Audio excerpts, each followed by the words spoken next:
Bonjour Olivia. Bonjour. Alors, c'est vrai que le lichen, c'est un trésor naturel, un allié. C'est une sentinelle de la qualité de l'air. Expliquez-nous. Oui, c'est vrai qu'on parle de plus en plus du lichen parce qu'il est très discret, mais pourtant il est tout autour de nous. Et c'est vrai qu'une façon simple de savoir si l'air que l'on respire est bon, c'est de regarder autour de nous. Plus il y a de lichen, plus l'air que l'on respire est sain. Ici, je crois qu'il n'y en a pas. Pas du tout Par sur ce exemple, en plateau. milieu urbain, si vous vous promenez aux Ouais. abords d'un axe très fréquenté, vous verrez que la population lichénique, elle est sur les arbres, mais du côté opposé à la rue, parce qu'il n'aime pas les particules fines, les oxydes d'azote. Il est donc très sensible et fragile face à la pollution. En résumé, plus vous avez de lichen et surtout plus vous avez de variétés de lichen, plus l'air autour de vous est sain. Ah.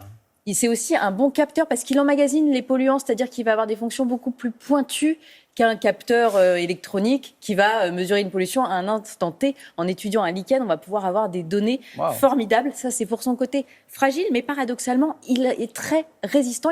Par exemple, il y a une variété de lichen qui a passé 1 an et demi dans le vide sidéral sur la Station spatiale internationale et qui est revenu avec 80% de sa viabilité. C'est donc du costaud sous bien des aspects. Grosso modo, on compte 20 000 espèces dans le monde, dont 5 000 en France. Il faut savoir que 8% de la planète serait recouverte de lichen. Ah, quand même. Mais oui, c'est pour ça que je m'y suis intéressée, parce qu'il y a plein de choses passionnantes à dire et il y a plein de passionnés surtout. Mais alors, avant de rentrer dans ce monde fascinant du lichen, une petite précision. Le lichen, c'est un thalophyte. Le thal, donc c'est l'appareil végétatif des thalophytes, donc les lichens, les algues, les champignons, dans lequel on peut distinguer ni racines, ni tiges, ni feuilles. Voilà pour la petite précision. Pour parler de ce trésor naturel, nous nous sommes rendus à l'université de Rennes 1, où se trouve une collection de références. Joël, j'aimerais bien que tu m'aides pour identifier des espèces. Un lichen, c'est un champignon, mais qui est associé avec une microalgue ou avec une cyanobactérie. La microalgue ou la cyanobactérie assurent la photosynthèse et vont donner du sucre et de l'énergie donc à ce champignon. Et l'ensemble fait que c'est quelque chose qui est autosuffisant. Les gens confondent en général les lichens et les mousses. Or, ce n'est pas du tout la même chose, puisque la plupart des mousses comportent une tige et des feuilles, alors que les lichens, simplement, sont des thalophytes, donc ils ont uniquement un thal. Mais ce thal peut être de formes complètement différentes. Vous avez par exemple ici un Umbilicaria pustulata, qui est un lichen foliacé, donc qui est connecté sur le rocher avec un seul point.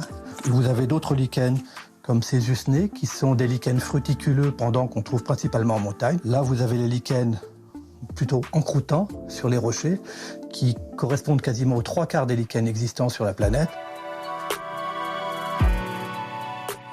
Qu'est-ce que vous voulez faire avec ces lichens, Joël ? Ça va être pour isoler des molécules, regarder peuvent être éventuellement leurs propriétés avec une application thérapeutique. Ce lichen, donc, qui s'appelle Laetaria vulpina, vulpina donc pour loup, était utilisé dans le temps comme poison pour éloigner les loups. Mais une molécule toxique, c'est potentiellement une molécule intéressante pour la pharmacie, parce que c'est une molécule qui est très active. Et quand on l'utilise à la bonne dose, on a souvent un médicament. Et voilà, par exemple, l'aspect de la molécule isolée qu'on a dans ce Laetaria vulpina. C'est un petit truc sur Ah oui, là, tu as des fruticule. des lichens où on en trouve vraiment partout. En particulier ici sur les arbres, bien que les lichens des roches soient plus courants. Voilà, 3/4 des espèces sont sur les roches, mais après on trouve les espèces les plus courantes sur les arbres. Sur un arbre comme celui-ci, il y a combien d'espèces, par exemple ? On peut trouver pratiquement sur un arbre comme ça 30 à 50 espèces différentes. On peut aussi les considérer comme des baromètres du changement climatique. Ah oui, il y en a quelques-uns qui sont particulièrement adaptés à des températures plus élevées, qu'on ne voyait pas ici en Bretagne et qu'on voyait dans le sud et qu'on voit de plus en plus maintenant en Bretagne. Pour terminer, un petit conseil pour bien vivre avec ces lichens qui sont tout autour de nous ? Ah ben, les garder autour de soi, et au contraire, les observer. Ils ne sont absolument pas parasites, ils contribuent à la biodiversité et en plus, ils donnent une décoration qui permet de se régaler. C'est vrai que là, si on a le courage de s'approcher un peu plus de l'écorce, on arrive vraiment dans un monde merveilleux.